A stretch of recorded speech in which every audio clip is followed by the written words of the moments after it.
Hey everyone, what's going on? I just wanted to say thank you guys so much for those of you who have been watching the videos. In today's video we have something a little bit different we're going to talk about. I know that I've been talking a lot about training and how to execute movements and things like that, but what I want to talk about today is something else that tends to get a lot of people in trouble. And that's going to be having the ability to know when to call off a workout.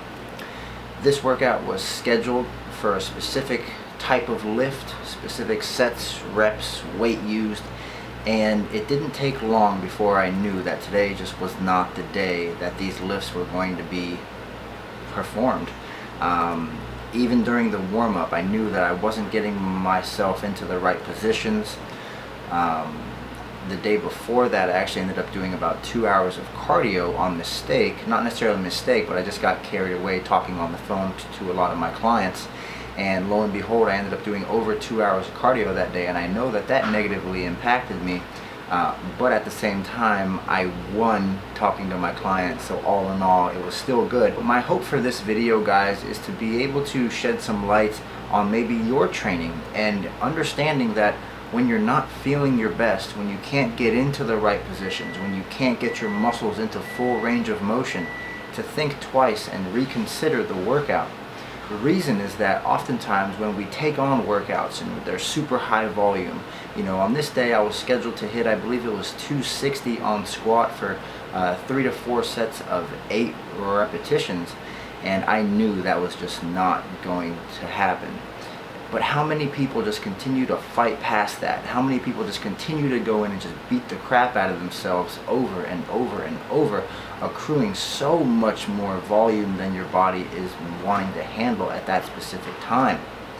So this is just food for thought in regards to learning how to auto-regulate your training and training in a manner that's conducive to you on that specific day, or training based off of how you feel, right?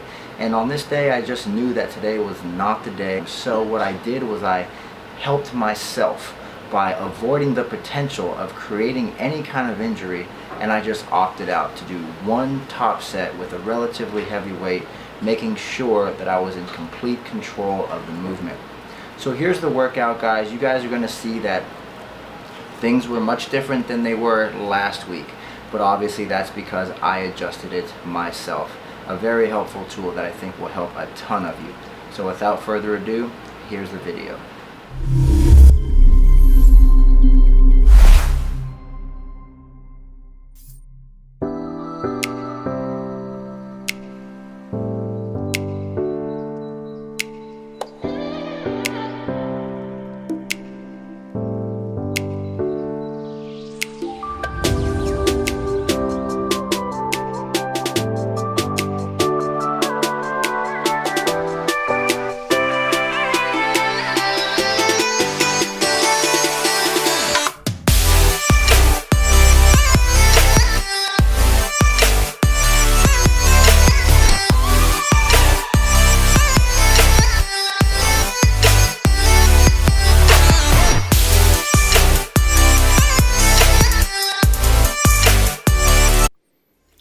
Alright guys, that is definitely one of my favorite beats slash instrumentals that I've used on one of my videos.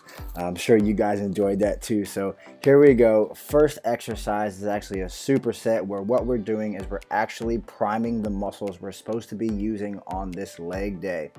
So what we're doing here is we're not trying to fatigue the muscle, but what we're trying to do instead is actually turn the muscle on through a full range of motion. Something I want you guys to take note of here is how I'm actually sitting up and leaning a bit forward on the seated hamstring curl. Now the reason that I'm doing this is because it would actually elongate from the calf, hamstring, glutes, and spinal erector, so you could get more tension on the hamstring in the stretched position. Right after that, guys, we went straight into the first set of barbell back squats. Now again, like I told you guys in the beginning, I just knew something was off, and I can see it in my face. I'm not even really getting into the right depth or the right position that I normally do. And again, I really think that because of that 2 hours of cardio I did the day previous, it actually took a toll on me. Most likely in my spinal erectors, my glutes, and my hamstrings, just because I was walking so much. And I typically don't get sore or don't feel these squats at all in my lower back, but on this day I can tell you that I definitely did feel it, and that was how I knew today is just not the day to push this. So this was my top set, so I opted out for the 4 sets of 8 that I was supposed to do, and I just did one top set with really good control, as good a range of motion as I could get into. So here we are, this is 275 for I believe one set of 5 or 6 reps, which for me currently is the most I've squatted in probably about a year and a half. I can talk to you guys about why I quit powerlifting in a different video, but for the sake of time, let's go ahead and keep this thing rolling. Into the next exercise, we just decided to go with an exercise where we could really try to overload the quad. So you guys can see here, we actually have our front or our lead leg on a 2-inch block.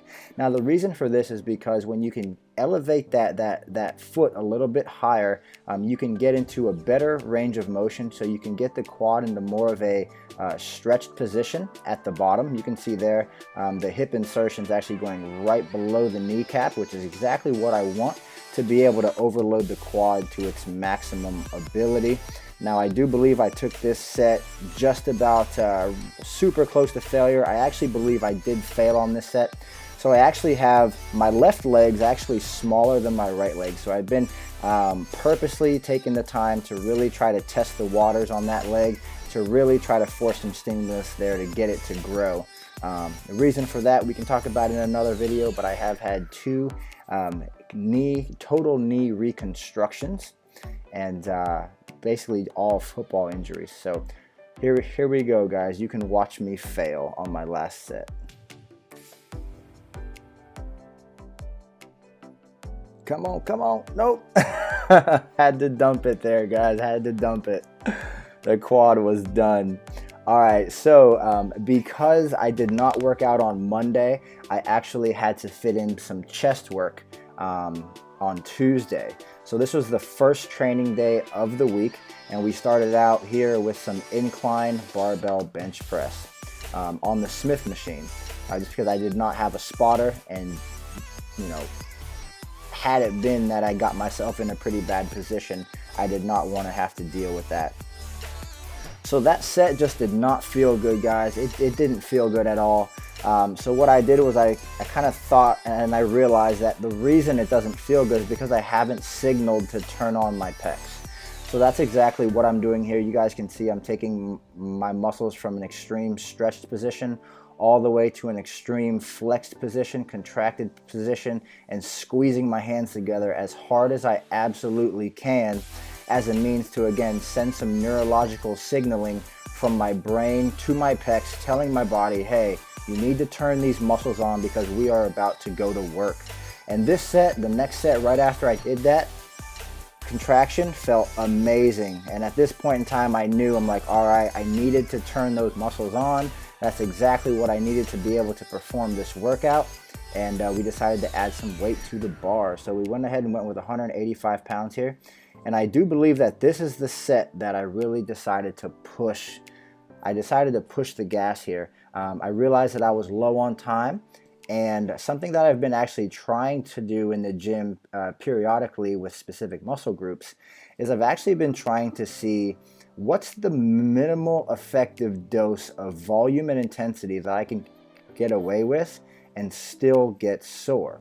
So this is just a concept, and this is something that I would, possibly ask you guys to even try out as well, is see what you can get away with and actually still get sore. So I only did one top set here on incline bench press, one set. But within that set, what I did was it was pretty much a set to failure. But what I did was I would execute about 6 to 8 reps on the first set. I think it was actually 8. I think I probably got 8 to 10 reps on that first set. And then I'm resting for about 15-20 seconds. And then again, I'm pushing some more out. So what I'm feeling at this point in time is that the lactic acid is really starting to accumulate in my upper pecs, or the upper clavicular region of my pecs. And I'm just trying to get as many reps out of each set as I can. Obviously, I do not have a spotter, but I'm not trying to completely fail here. What I'm trying to do is add volume, but I'm trying to add volume in a small, restricted duration of time. So again, here's another break. Then you guys are going to see I go right back into it and try to squeak out some more reps. At this point in time, I have a very intense pump in my upper pecs.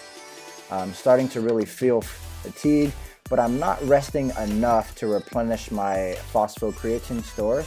I'm just resting enough to try to recover momentarily before I take on that next set. So you can see that one hit me pretty good. Even my legs started shaking a little bit. But I'm not allowing enough time to recover that would essentially replenish phosphocreatine stores. I'm just allowing enough time to where I can catch my breath, and I'll be able to consistently rep out at least 2 to 3 more reps on each set that I do.